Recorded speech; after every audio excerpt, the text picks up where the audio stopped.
Everyone, for those of you who don't know me, my name is Azarya. I'm part of the staff team here at Christ Church W4, and you probably see me a lot more with the cameras at the back usually, or just sitting at the back. But today I have the wonderful privilege to speak to you about disruptions. Now, yes, disruption is not exactly the nicest thing to discuss, if I'm being honest. It's not exactly the nicest word to hear sometimes, but here at Christ Church, we want to stand in truth and we want to talk about it as well.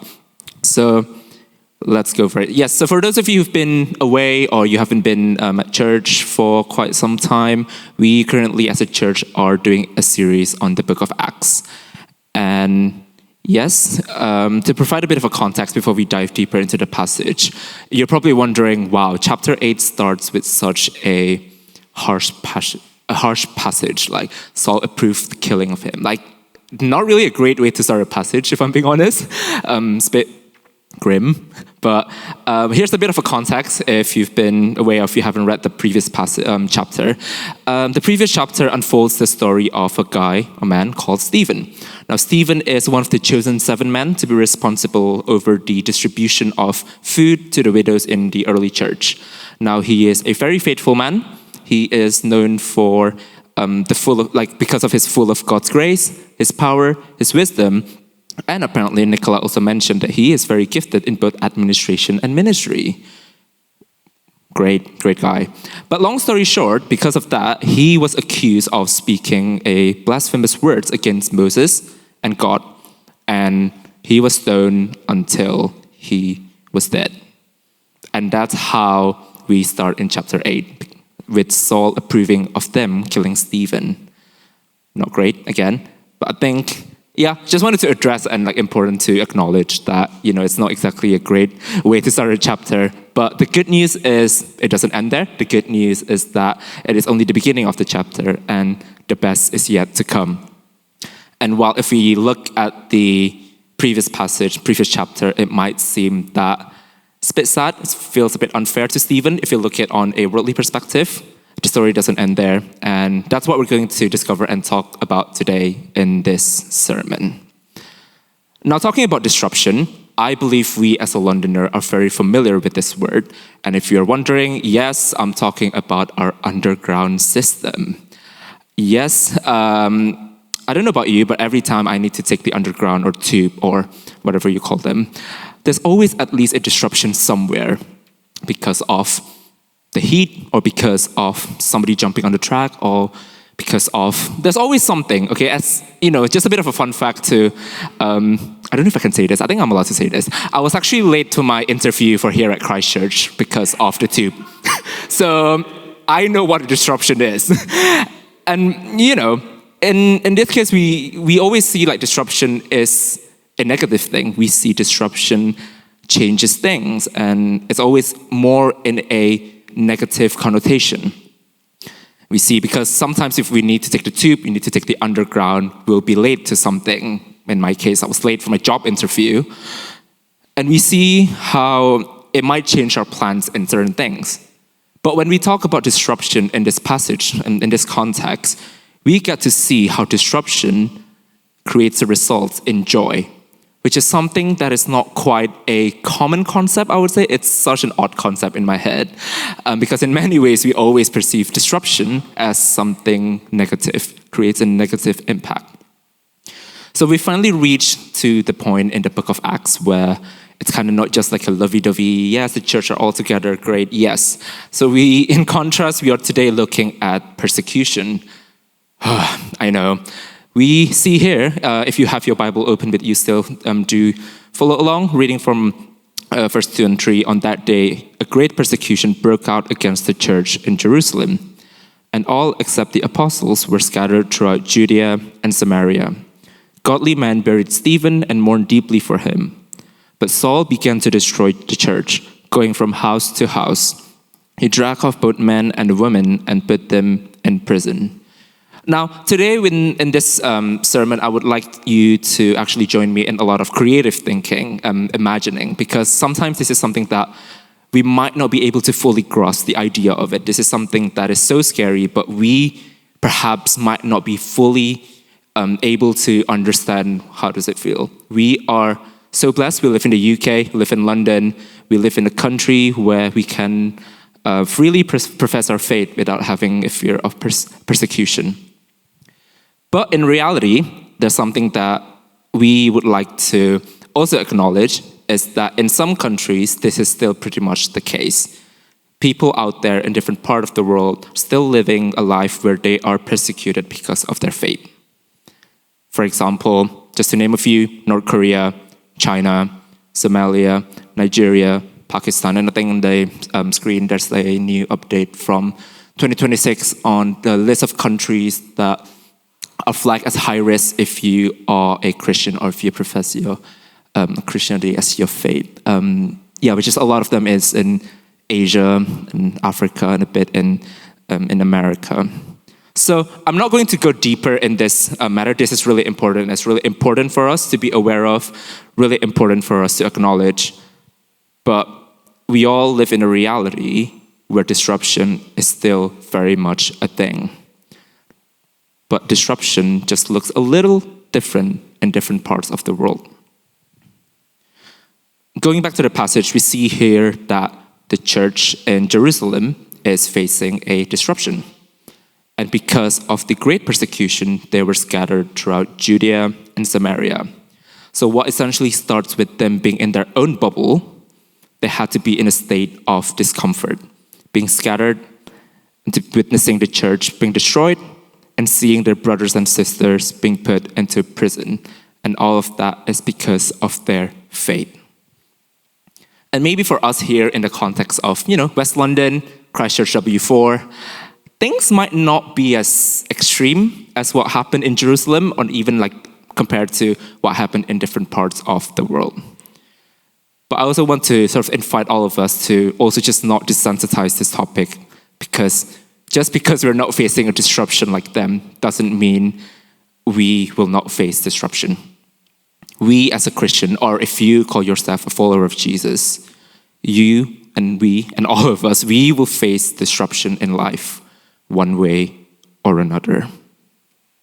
We must acknowledge that we live in a state of disruption in our everyday lives, because we are constantly exposed to acceleration that it's become too normalized. Disruption has become too normalized in our life. We live in a world now with so much political tension, with AI and technology trying to take over. We see economic and geopolitical shift. We see war, violence happening everywhere. And it's to a point that we see on social media, or even people, they start talking like, oh, this is the end of the world, like it's about time for Jesus' second coming. Yes, true. I mean, it is expected. But we also see in John 15 where it says, if they persecuted me, they will persecute you also. If they obeyed my teaching, they will obey yours also. They will treat you this way because of my name, for they do not know the one who sent me. So while all of this seems true, that we are living in a constant state of disruption, and we might see things are going to a point of hopelessness, actually, there is still a bright side in all of this. And I promise you that it will get better as we continue along with the passage. We'll see the good side of it. We'll see the bright side of it. There is still hope in all of this. There is still hope in all of this mess. So far, we've been looking on from the external angle of the perspective. We see what happened in the passage. We see the circumstances. We see Stephen was stoned. We see the persecution happen. And we see the men and women being put into prison. And if we look at it in a grand scheme of things, in our way of seeing things sometimes, this could have been the end of a church. If the people there are not brave enough, or if they're not firm enough with their faith, that could have been the end of the church. Could have been, right, like, it's scary. That means if I have faith in Jesus, they'll kill me. That could have been like, okay, I'm not following. This is too risky. But what we get to see after this is actually quite the opposite of that. And this is when we see what the enemy meant for evil, God turned it for his good. We see in verse 4-5, it says, those who had been scattered preached the word wherever they went. Philip went down to a city in Samaria and proclaimed the Messiah there. How many of you here have heard the phrase, when life gives you lemon, make lemonade? It's a very, very common phrase. I personally find it really cringe, if I'm being honest. It's very cheesy, very like, oh, make the best out of it. But it is exactly what we see here. It is exactly what it's like in this passage. And there are times when in life we receive lemon when things happen to us. Sometimes, very big emphasis on sometimes, you have to eat the lemon, suck it up. But in this context, we don't see it in this case. We see in this case of the passage, they make the best out of it. They make lemonade out of the lemon. We see that in the passage, those who had been scattered, they preached the word wherever they went. Rather than being silent, stay silent, they actually preached the word. What does it mean? It indicates a positive response in somewhat negative circumstances. Now, they might not be able to choose their circumstances, but they get to choose and they get to decide their response toward their circumstances. And for us, life as a Christian doesn't mean that we get to dodge the storm all the time in our life. Doesn't mean we get to run away from it. But it's knowing and learning how to navigate our steps in the middle of that storm. We don't get to decide our circumstances, but we get to learn how to navigate our steps as long as we follow Jesus. Now, there's something that I believe it's worth clocking it is in that if you look at Acts chapter 1, which is quite early, so in Acts chapter 1, verse 8, Jesus gave an instruction for them to be a witness in Jerusalem, and doesn't stop there, in all Judea and Samaria, and to the ends of the earth. Or to put it in a simple term, because it seems very long, yes, but to put it in a very simple terms is to not stay in your own bubble. Go out and evangelize. And while we get to see in this passage that, the church has essentially become a modern-day mega-church, very big, a lot of people, they kind of fail to fulfill the instructions of scattering. So perhaps the death of Stephen was a nudge from God, and it's a reminder from God that then trigger a massive outreach evangelism program. A shameless plug here, but if you ever go to our website, christchurchw4.com, and if you wonder why we had a website rebranding last year, and we decided to change our tab name into Gather and Scatter.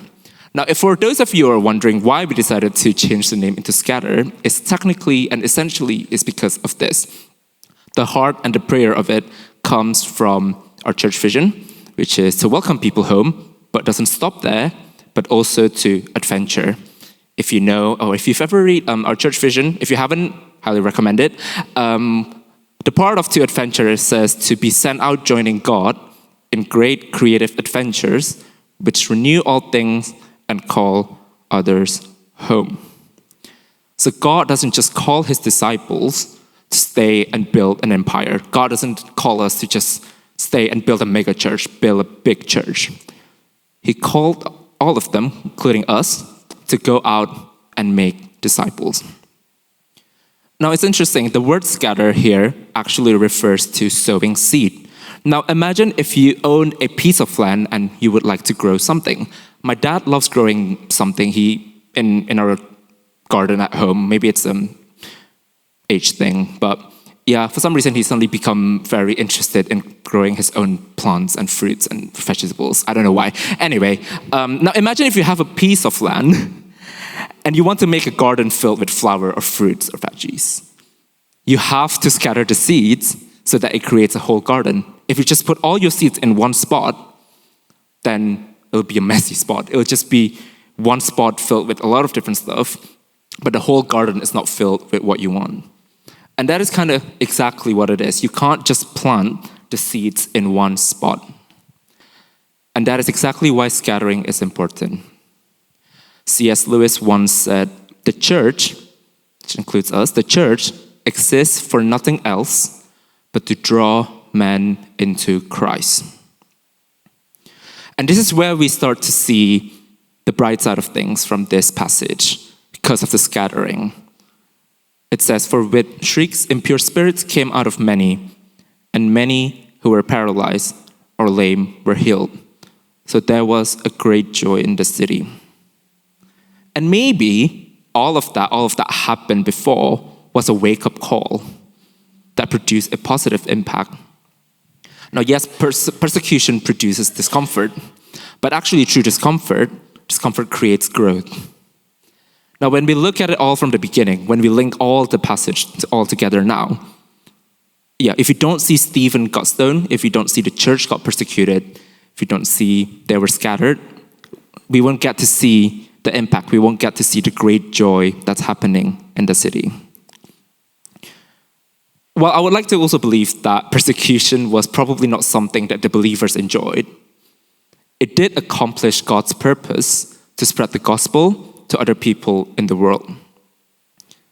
And so, as I mentioned earlier, we all live now in a world filled with disruption. And we must prepare ourselves to face persecution or disruption in our lives. I stumbled across this post on Instagram a few days ago. It says that the Holy Spirit is a spirit of disruption. What does that mean? So if our faith doesn't cause our comfort, does it really shape our life as a follower of Jesus? One particular word, a sentence quote that I really liked from Nicola's preach last week was, she mentioned that we are all called to be a flame to start the whole fire. That we as a flame, we can start a fire. Now, being sent through disruptions means that we are called to be a catalyst for change in this shaken world. God called us, all of us, to spread the gospel and go out, to be light in the darkness, to be his vessel, to be used by him in wherever we are, in any situation, good or bad. Now, yes, our growth as a Christian is really important. Our own personal growth, our personal relationship with God is really important. But we are called more than just that. We are not called to just stay in our own comfort zone. We are all called to evangelize and to disciple. We are all called to discipleship. Our life may not be free of persecutions, disruptions, but through all of that, we get to see there is a purpose from God that needs to be fulfilled. And so I don't know if maybe some of us, including myself actually, maybe we all live in such a comfort state that we don't get challenged enough with our faith. How many of us can confidently say if those things that happen in the chapter that we just read happen to us, we'll respond exactly like them? Will we be able to confidently say, yes, I can respond exactly like that when we are faced with disruption? I mean, in all honesty, sometimes even a small disruption makes us doesn't want to go to church. I'm one of them, I'm going to be honest. There are times when it's raining heavily outside on a Sunday morning, and I'm like, oh my days. But it's also my job, so I kind of have to, so I don't really have an option.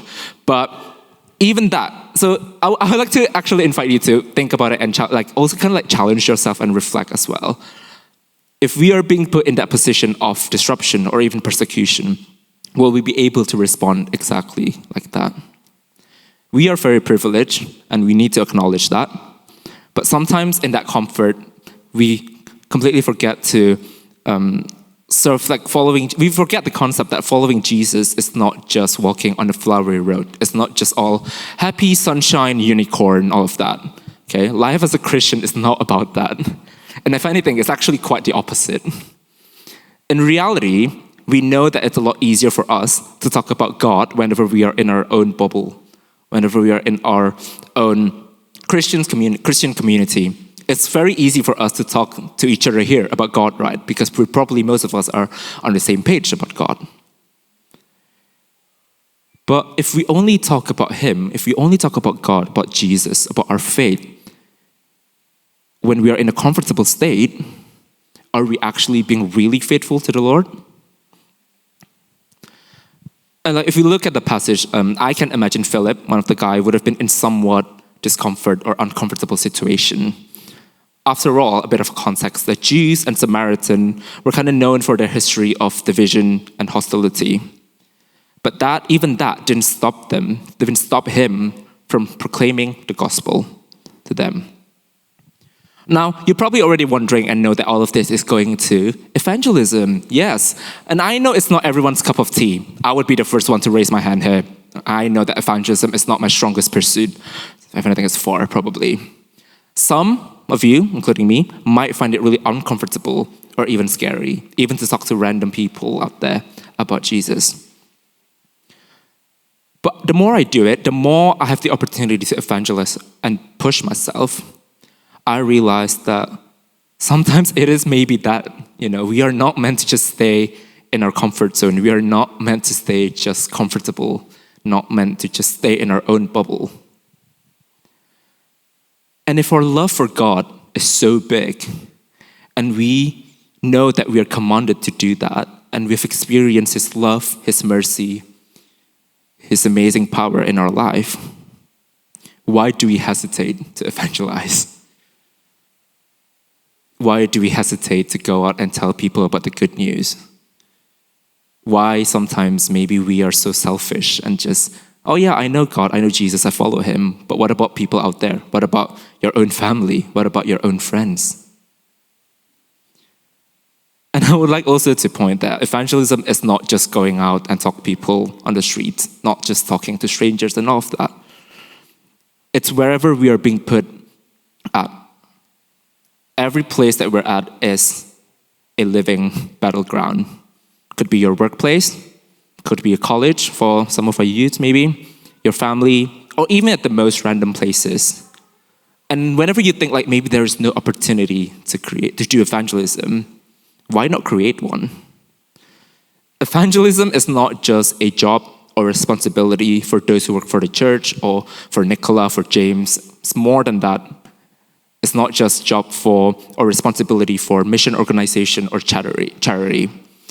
God uses all of us, the ordinary people, to spread the good news, to spread the gospel. It is all of our responsibility to whoever is in our personal life. And it also shouldn't be just a one-off thing. It's like, oh, I evangelized to this person. Great, that's job done. No, it's more than that. It actually needs, if anything, it needs to be a habit. If our love for God is so big, we must want other people to experience it too. There should be a longing in each one of us, if we call ourselves a follower of Jesus, to share the good news. So why shy away? In Matthew chapter 28, verse 18 to 20, it says, "Therefore go and make disciples of all nations, baptizing them in the name of the Father and Son and the Holy Spirit, and teaching them to obey everything I have commanded you. And surely I am with you always to the very end of the age." I recently went to a 4-part wedding. I don't know what my friend's thinking. Went to this wedding, this big celebration, and both of them are Christian, and they actually mentioned to me and some of our Christian friends that the 4th wedding, which is the biggest celebration, is actually meant to be an evangelism battleground. They were like, we purposely invite our non-Christian friends and our Christian community to mix, and we have given you all the responsibility to evangelize. And I was like, really? On a Saturday, on my day off, on a wedding where I'm meant to just have fun? But long story short, I didn't find it comfortable. I was having a difficult time during that.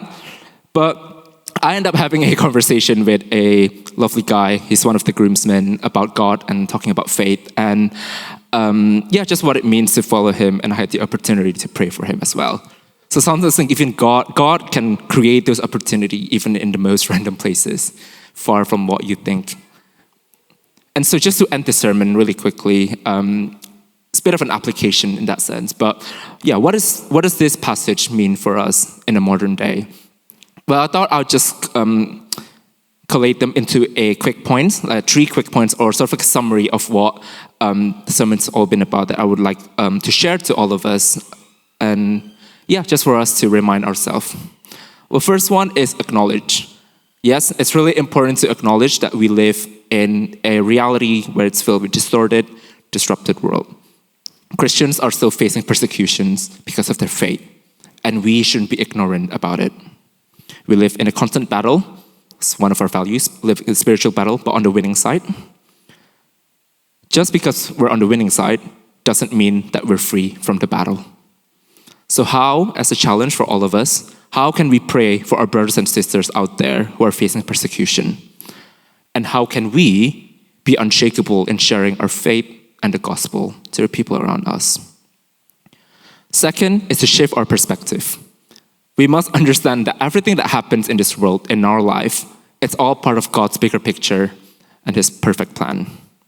While when we look at the very beginning, Stephen's death seems like it's the end of a story and it seems like it's a win for the enemy, God turned it for good. It's not looking good for them and their community, perhaps, when we look at it. But that's exactly because of that. Because they had to flee and they had to scatter, the gospel expanded to different regions. So perhaps, I don't know, maybe some of us, God has put us in a difficult situation or in an uncomfortable situation in our life. Actually, maybe that could be your mission, but it could be a mission field. That could be the place for you to be stretched, to be in a state of discomfort, and to be faithful in times of uncertainty. Or in short, how can we make lemonade when life gives us lemons? And the final one is to be a catalyst. We are called to action, not just listening, but we are called to action in the midst of disruption. Are we being intentional with our evangelism? Are we being intentional with spreading the gospel and being God's witness in every circumstance? It's okay to acknowledge maybe evangelism isn't your strongest pursuit, and that is absolutely fine. But we all are not called to live a life of comfort. Are we challenged enough to stand firm in our faith in the middle of this disruption and times of uncertainty? How can we be used by God in every opportunity, and how can we create opportunities to people to hear about God's goodness, to hear about the gospel? It isn't just a job for church workers, vicars. It is a responsibility for all of us as a whole body of church to not stay in our own bubble, but to pop and go out and to scatter. And so just to finish, if I can invite everyone to stand and invite the worship team to also just prepare and get ready. I think I stumbled upon this quote yesterday, actually, where it says, He, God, is not seeking a powerful people to represent Him. Rather, He looks for all those who are weak, foolish, despised, and written off. And He inhabits them with His own strength. I don't know if maybe some of us here, we are currently in a state of disruption, or we are facing disruption in some ways or another in our life. And maybe it feels like we are hitting a dead end. Maybe it feels like we are being really stretched that you just, God, I don't know what else to do. How can we see that through all of that disruptions, through all the persecutions that we see, the battles that we face as a believer, how can we see that at the end of the day, all of that is worth it? We know it's worth it because God is worth all of it. Jesus is worthy of it all. He's worthy of all the hardship that we face.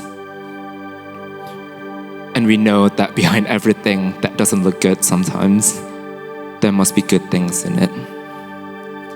So I would really just like to invite all of you to really just reflect on this. And maybe it is really challenging. I acknowledge, even when I was writing this sermon, I find it really challenging as well. Because we know that it requires a lot of action. Maybe it convicts some of us to how do we become a better Christian by spreading the gospel to people around us. Maybe we haven't been doing a great job in that, and that's okay. It is scary, it is hard, but we are called to that life. So can we live that life? How do we respond to all of this on a Monday morning tomorrow when we all go back to our workplace, to our school, to wherever we are? Disruption can be seen as a negative thing. It's about challenge, but also it's a chance. It's an opportunity. So if we can invite you to just raise your hand, open up your hand.